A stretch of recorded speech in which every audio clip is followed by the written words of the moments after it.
হযরত আব্দুল্লাহ আনসারী সাহাবায়ে কেরাম মায়ের নবীর কাছে বলে, ও পয়গম্বর, আপনার সাহাবী আব্দুল্লাহ আনসারী সবার পরে মসজিদে নববীর মধ্যে প্রবেশ করে।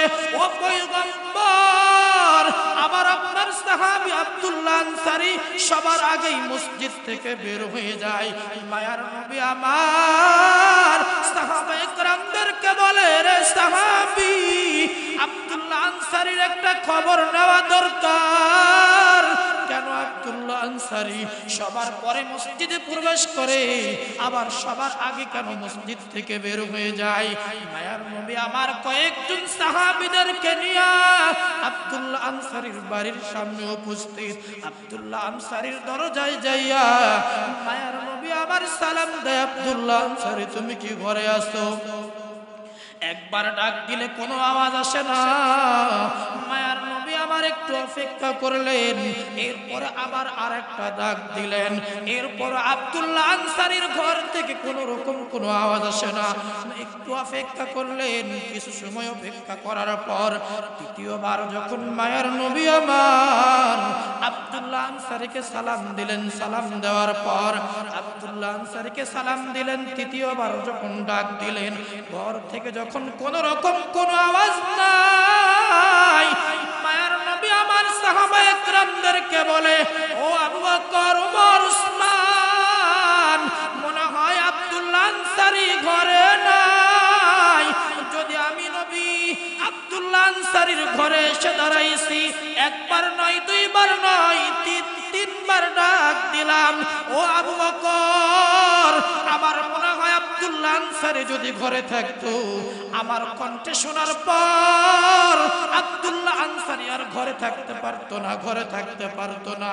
ও নবীর উম্মতের দল, মায়ার নবী আমার আব্দুল্লাহ আনসারীকে তিনবার ডাক দেওয়ার পরে আব্দুল্লাহ আনসারীর ঘর থেকে যখন কোন রকম কোনো আওয়াজ নাই, এরপরে মায়ার নবী আমার সাহাবায়ে কেরামদেরকে নিয়ে আবার ফিরতি পথে ঘর থেকে বাড়ি থেকে যখন কোন রকম কোনো আওয়াজ নাই, মায়ার নবী আমার সাহাবায়ে কেরামদেরকে বলে, চলো চলো, আমার মনে হয় আব্দুল্লাহ আনসারী ঘরে নাই, আব্দুল্লাহ আনসারী ঘরে নাই।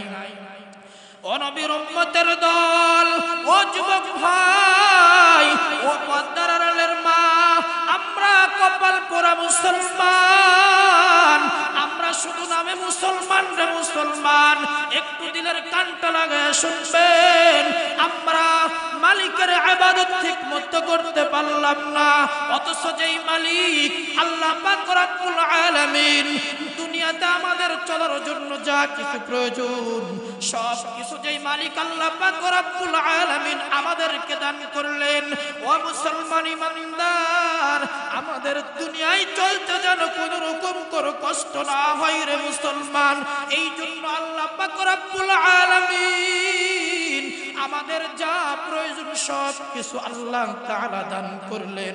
কিন্তু কপাল পোড়া মুসলমান, আমরা টাকার মহব্বত দিলে লালন করতে পারলাম, টাকার মায়া লালন করতে পারলাম, দুনিয়ার মহব্বত দিলে লালন করতে পারলাম, বিবি বাচ্চার মহব্বত দিলে লালন করতে পারলাম। এ নবীর উম্মতের দল, দুনিয়া দুনিয়া করতে আমাদের শেষ সময় পর্যন্ত চলে যায়। চিন্তা করে দেখো না কবরে কি যাইবা না, চিন্তা করে দেখো না কবরে কি যাইবা না, ওই কবরে আল্লাহ সারা বন্ধু কেহ থাকিবে না। চিন্তা করে দেখো না কবরে কি যাইবা না, চিন্তা করে দেখো না কবরে কি যাইবা না। এ দুনিয়া সারিয়া কোথায় যাবি পালিয়া, এ দুনিয়া সারিয়া কোথায় যাবি পালিয়া, মরণ তোমায় লইবে ঘিরে যতই করো বাহানা,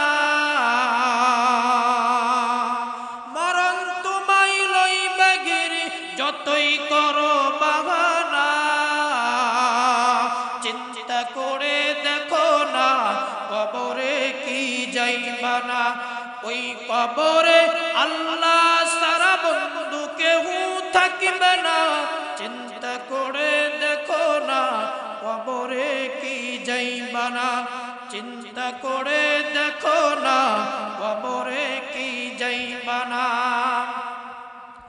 এ দুনিয়ায় সবই পর কবর যে তোর আপন ঘর এ দুনিয়ায় সবই পর কবর যে তোর আপন ঘর কেমনে সাজাই থাকবি পরে শুধুই মাটির বিছানা কেমনে সাজাই থাকবি পরে শুধুই মাটির বিছানা চিন্তা করে দেখো না কবরে কি যাইবা না ওই কবরে আল্লাহ সারা বন্ধু কেউ থাকিবে না চিন্তা করে দেখো না কবরে কি যাইবা না চিন্তা করে দেখো না কবরে কি যাইবা না দিলে ভরা অহংকার চিনো না আজ খুদার ঘর দিলে ভরা অহংকার চিনো না আজ খুদার ঘর নামাজের লাগিয়াও কি তোর একটু মায়া লাগে না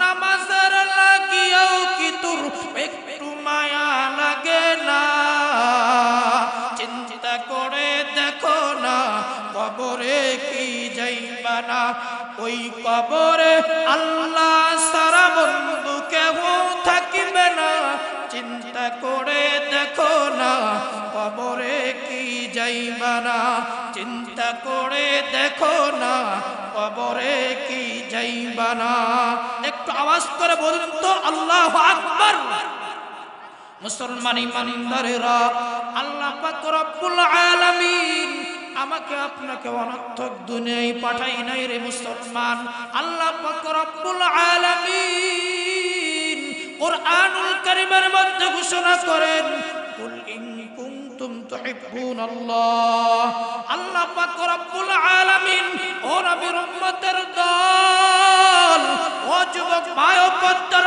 মা আল্লাহ পাক রব্বুল আলামিন বলেন বান্দা আমি তোমাদেরকে অনর্থক দুনিয়ায় পাঠাই নাই অযথাই দুনিয়ায় পাঠাই নাই আল্লাহ পাক রব্বুল আলামিন বলেন ওমা খলাকতুল জিন্না ওয়াল ইনসা ইল্লা লিয়াবুদুন আমি আল্লাহ তাআলা তোমাদেরকে একমাত্র আমি আল্লাহর গোলামির জন্য পাঠাইছি আরে পৃথিবীর জমিনে যা কিছু তোমাদের দু চোখ দিয়ে দেখো রে মুসলমান আল্লাহ পাক রব্বুল আলামিন বলেন বান্দা তোমাদের দু চোখ দিয়ে তোমরা যা কিছু দেখো আমি আল্লাহ তাআলা সব কিছু বানাইলাম তোমার গোলামি করার জন্য ওই আসমানটার দিকে তাকাও ওই আসমানটা আমি আল্লাহ বানাইছি বান্দা তোমার গোলামি করার জন্য ওই চন্দ্র দেখো চন্দ্রটা ওই সূর্যের দিকে তাকিয়ে দেখো সূর্য আমি আল্লাহ বানাইছি বান্দা তোমার গোলামি করার জন্য ওই জমিনটার দিকে তাকাও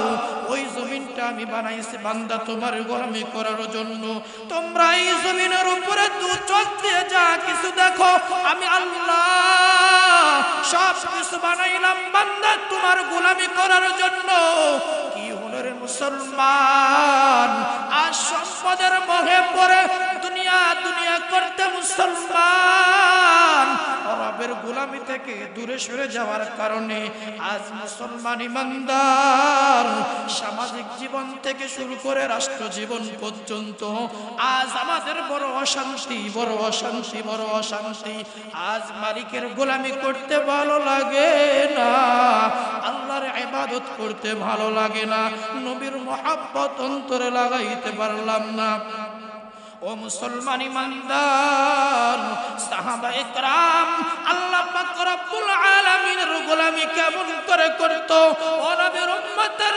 দল সাহাবায়ে কেরাম আল্লাহর ইবাদতের জন্য কত ত্যাগ করেছে রে মুসলমান কখন এখনো এত কষ্টে থাকার পরেও সাহাবায়ে কেরামের জিন্দেগি এত কষ্টের, এত কষ্টে থাকার পরেও সাহাবায়ে কেরাম এক সেকেন্ডের জন্য মালিকের গোলামি ছেড়ে দেয় না। একটা মুহূর্তের জন্য সাহাবায়ে কেরাম আল্লাহ তাআলার দাসত্ব ছেড়ে দেয় না, আল্লাহর গোলামি ছেড়ে দেয় না। ও নবীর উম্মতের দল, একটু পিছনের ইতিহাসের দিকে তাকাও। মায়ার নবীর একজন সাহাবী হযরত আব্দুল্লাহ আনসারী, সাহাবায়ে কেরাম মায়ার নবীর কাছে বলে, ও পয়গম্বর, আপনার সাহাবী আব্দুল্লাহ আনসারী সবার পরে মসজিদে নববীর মধ্যে প্রবেশ করে। ও পয়গম্বর, আবার আপনার সাহাবী আব্দুল্লাহ আনসারী সবার আগেই মসজিদ থেকে বের হয়ে যায়। মায়ার নবী আমার সাহাবায়ে কেরামদেরকে বলে, রে সাহাবী আব্দুল্লাহ আনসারীর একটা খবর নেওয়া দরকার। কেন আব্দুল্লাহ আনসারী সবার পরে মসজিদে প্রবেশ করে, আবার সবার আগে কেন মসজিদ থেকে বের হয়ে যায়? মায়ার নবী আমার কয়েকজন সাহাবীদেরকে নিয়ে আব্দুল্লাহ আনসারীর বাড়ির সামনে উপস্থিত। আব্দুল্লাহ আনসারীর দরজায় যাইয়া মায়ার নবী আমার সালাম দেয়, আব্দুল্লাহ আনসারী তুমি কি ঘরে আছো? একবার ডাক দিলে কোনো আওয়াজ আসে না। মায়ার নবী আমার একটু অপেক্ষা করলেন, এরপর আবার আরেকটা ডাক দিলেন, এরপর আব্দুল্লাহ আনসারীর ঘর থেকে কোনো রকম কোনো আওয়াজ আসে না।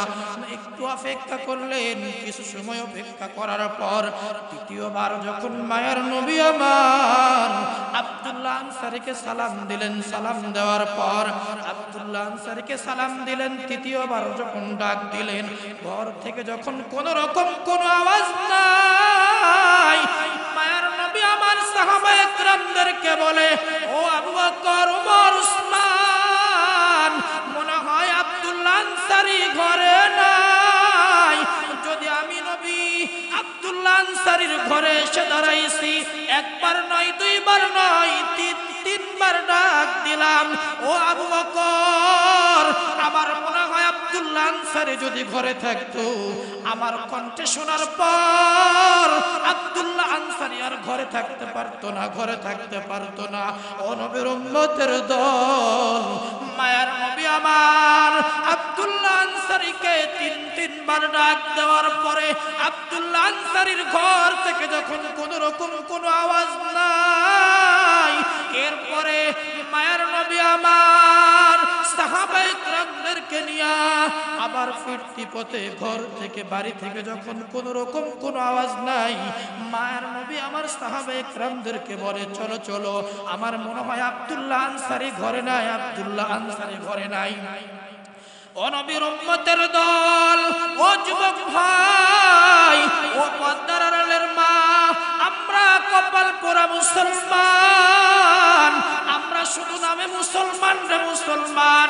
একটু দিলের কানটা লাগায় শুনবেন, আমরা মালিকের ইবাদত ঠিকমতো করতে পারলাম না, অথচ যেই মালিক আল্লাহ পাক রব্বুল আলামিন দুনিয়াতে আমাদের চলার জন্য যা কিছু প্রয়োজন, সব কিছু যেই মালিক আল্লাহ পাক রব্বুল আলামিন আমাদেরকে দান করলেন, ও মুসলমান ইমানদার, আমাদের দুনিয়ায় চলতে যেন কোন রকম কোনো কষ্ট না হয় রে মুসলমান। এই জন্য আল্লাহ পাক রব্বুল আলামিন আমাদের যা প্রয়োজন সব কিছু আল্লাহ তাআলা দান করলেন। কিন্তু কপাল পোড়া মুসলমান, আমরা টাকার মোহাব্বত দিলে লালন করতে পারলাম, টাকার মায়া লালন করতে পারলাম, দুনিয়ার মোহাব্বত দিলে লালন করতে পারলাম, বিবি বাচ্চার মোহাব্বত দিলে লালন করতে পারলাম। এ নবীর উম্মতের দল, দুনিয়া দুনিয়া করতে আমাদের শেষ সময় পর্যন্ত চলে যায়, কিন্তু কপাল পোড়া মুসলমান, এখনো আমরা নবীকে চিনলাম না। যেই মালিক আমাদেরকে দুনিয়ায় পাঠাইছে ওই মালিক আমরা চিনলাম না।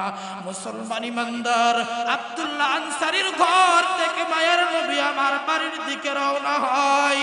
একটু পরেই আব্দুল্লাহ আনসারী ঘর থেকে বের হইয়া মায়ার নবীর দিকে পিছন দিকে দৌড়ায়, পিছন থেকে মায়ার নবীকে ডাকে, ও পয়গম্বর,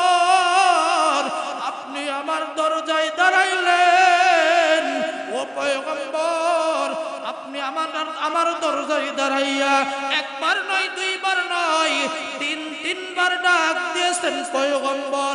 কিন্তু পয়গম্বর আমি এমন একটা হালাতে ছিলাম, মায়ার নবী আমার বলে আব্দুল্লাহ আনসারী তাহলে আমি তোমাকে তিনবার ডাক দিলাম, আব্দুল্লাহ রে তুমি আমার তিনটা ডাক শোনার পরেও কেন ঘর থেকে কোনো রকম কোনো আওয়াজ দাও না? আব্দুল্লাহ আনসারী চোখের পানি ছাইরা কান্না করে আর মায়ের নবীকে ডেকে বলে পয়গম্বর আমি আব্দুল্লাহ আনসারী বড় গরীব, ও পয়গম্বর আমার পরিধান করার মতো কোনো কাপড় নাই, আমার পরার মতো কোনো কাপড় নাই, ও পয়গম্বর আমার ঘরে একটা মাত্র কাপড়, ওই একটা কাপড় আমি পরিধান করিয়া ও পয়গম্বর ওই একটা কাপড় পরিয়া আমি মসজিদে নববীতে যাই। মায়ার নবী আমার আব্দুল্লাহ আনসারীর কথা শুনে আর চোখ বেয়ে টপ টপ করে জমিনের মধ্যে পানি পড়ে। আব্দুল্লাহ আনসারী বলে পয়গম্বর মসজিদে যাওয়ার মতো কোনো রকম কোনো কাপড় নাই, একটা মাত্র কাপড়, ও পয়গম্বর ওই একটা কাপড় আমি এবং আমার বিবি ব্যবহার করি। মায়ার নবী আমার আব্দুল্লাহ আনসারীর কথা শুনে আর চোখ বেয়ে পানিগুলো পড়ে যায়। আব্দুল্লাহ আনসারীও কান্না করে, আল্লাহর পয়গম্বরও কান্না করে। ও নবীর উম্মতের দল, ও মুসলমান ইমানদার, আব্দুল্লাহ আনসারী মায়ের নবীকে বলে ও পয়গম্বর আমি যখন মসজিদে যাই আমার বিবিকে আমার ঘরের মধ্যে একটা গর্ত করে রাখছি, এই গর্তের মধ্যে আমার বিবিকে রাইখা ওই একটা কাপড় পরিধান করে আমি মসজিদে যাই। মায়ার নবী আমার বলে এরপরে আব্দুল্লাহ আনসারী বলো বলো ও আব্দুল্লাহ আনসারী বলো তারপরে কি করো বলো? আব্দুল্লাহ আনসারী বলে ও পয়গম্বর কোন রকম আপনার পিছনে আপনার মহব্বতে মসজিদে যাই, আপনার পিছনে নামাজটা শেষ কইরা তাড়াতাড়ি আমার বাড়ির দিকে রওনা হই। ও পয়গম্বর আমি বাড়িতে আইসা ওই একটা কাপড় খুলিয়া আমি ওই গর্তের মধ্যে যাই, ওই কাপড়টা পরিয়া বিবি আমার নামাজে দাঁড়াই। ও নবীর উম্মতের দল, ও যুবক ভাই ও পদ্মারের মা ও বৃদ্ধ বাবা, সাহাবায়ে কেরামের জিন্দেগি কেমন? এরপরও এত কষ্টের পরও মুসলমান সাহাবায়ে কেরাম এক সেকেন্ডের জন্য মালিকের গোলামি ছেড়ে দেয় না, আল্লাহর ইবাদত ছেড়ে দেয় না, আল্লাহর হুকুম থেকে দূরে যায় না রে মুসলমান। ও মুসলমান ইমানদার, আব্দুল্লাহ আনসারী মায়ার নবীকে বলে পয়গম্বর আমি যখন ঘরের মধ্যে এসে ওই কাপড়টা খুইলা বিবিকে দেই, বিবি আমার ওই কাপড়টা পরিধান করিয়া নামাজে দাঁড়াই, আর আমি আব্দুল্লাহ আনসারী উলঙ্গ হইয়া গর্তের মধ্যে আত্মগোপনে থাকি। পয়গম্বর আমার আব্দুল্লাহ আনসারীর কথাগুলো শুনে আর কান্না করে, আব্দুল্লাহ আনসারীও কান্না করে, মায়ার নবীও কান্না করে। আব্দুল্লাহ আনসারীর কান্না দেখে, পয়গম্বরের কান্না দেখে সাহাবায়ে কেরাম আব্দুল্লাহ আনসারীরে ডাকে, ও আব্দুল্লাহ তোমার এমন কি কথা পয়গম্বর রে জানাও যেই কথা শুনিয়া পয়গম্বর আমার কান্না করে। ও আব্দুল্লাহ আনসারী বলো বলো।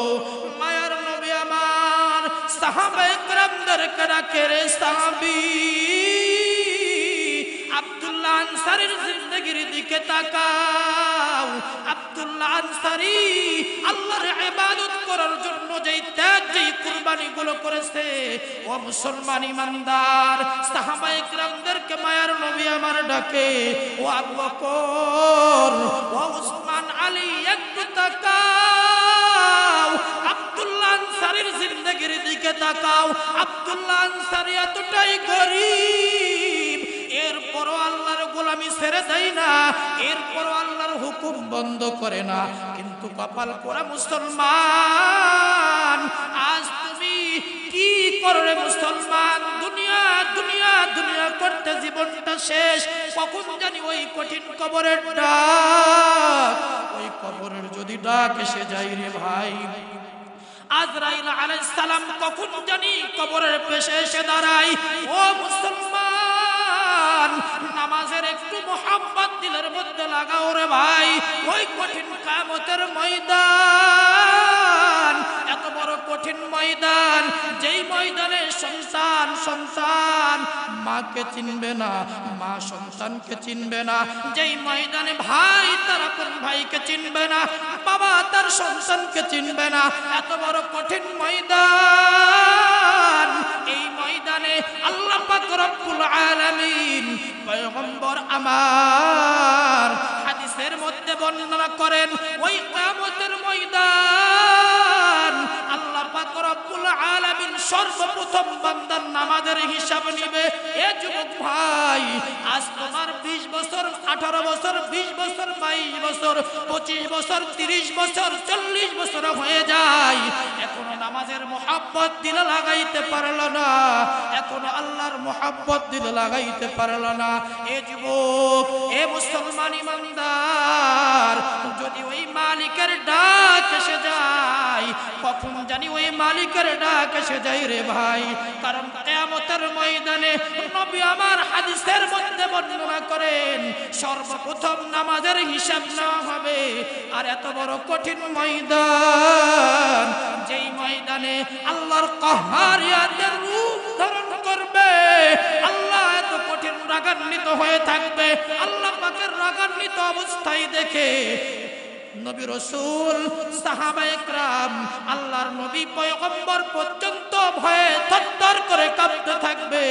আল্লাহর পয়গম্বর, ও মুসলমান ইমানদার, এত বড় কঠিন একটা ময়দান, যেই ময়দানে নবী রাসূল পর্যন্ত ইয়া নাফসি ইয়া নাফসি ইয়া নাফসি করতে থাকবে, আমার আপনার পয়গম্বর জনাবে মুহাম্মদুর রাসূলুল্লাহ সাল্লাল্লাহু আলাইহি ওয়াসাল্লাম, মায়ার নবী আমার সিজদায় পড়িয়া, মায়ার নবী আমার মাকামে মাহমুদে সিজদায় পড়িয়া কান্না করবে আর বলতে থাকবে, আল্লাহ, ও আল্লাহ, তুমি আমার উম্মতের বাঁচাও, ও আল্লাহ, তুমি আমার উম্মতের বাঁচাও, ও আল্লাহ, তুমি আমার উম্মতের বাঁচাও, ও আল্লাহ, আমার উম্মতের খবর কি, ও আল্লাহ, আমার উম্মতের খবর কি। এইভাবে যখন মায়ার নবী আমার সিজদায় পড়িয়া কান্না করতে থাকবে, এ নবীর উম্মতের দল, ও যুবক ভাই, আল্লাহ পাক রব্বুল আলামিন মায়ার নবীকে ডাকে বলবে, ও পয়গম্বর, আপনি সিজদা থেকে মাথাটা উঠান পয়গম্বর, পয়গম্বর, আপনাকে আর কান্না করতে হবে না পয়গম্বর, ও পয়গম্বর, আপনি সিজদা থেকে তাড়াতাড়ি মাথাটা উঠান, ও পয়গম্বর, আপনি যার যার ব্যাপারে সুপারিশ করবেন পয়গম্বর, আপনি যার যার ব্যাপারে ফয়সালা দিবেন পয়গম্বর, আমি আল্লাহ তাআলা বলতেছি পয়গম্বর, আপনি যার যার ব্যাপারে সুপারিশ করবেন, আপনি যার যার ব্যাপারে ফয়সালা দিবেন পয়গম্বর, আমি আল্লাহ তার তার ব্যাপারে জান্নাতের ঘোষণা দিয়ে দেব। বলেন সুবহানাল্লাহ। দুনিয়াতে যদি কেউ মালিকের দাসত্ব না করে, মালিকের গোলামি না করে, মালিকের ইবাদত থেকে দূরে সরে যায়, কপাল পোড়া মুসলমান, এত সহজ জান্নাত, এতই সহজ জান্নাত কোশ্চিন কালেও নয়। এই জন্য মুসলমান অনুরোধ করব, এই মাইকের আওয়াজ যেখানেই যাই না কেন, পায়ে হাত ধরে অনুরোধ করে যাই, ভাই, কখন কার ডাক আসবে কেউ বলতে পারবে না। প্রত্যেকের অন্তরে নবীর মুহাব্বত, প্রত্যেকের অন্তরে মালিকের ইবাদত লালন করা দরকার। আল্লাহ পাক রব্বুল আলামিন আল্লাহ পাক রব্বুল আলামিন আমাদের সবাইকে কবুল করুন, বলুন আমিন। মালিকের ইবাদত করার মতো তৌফিক দান করুন, বলুন আমিন।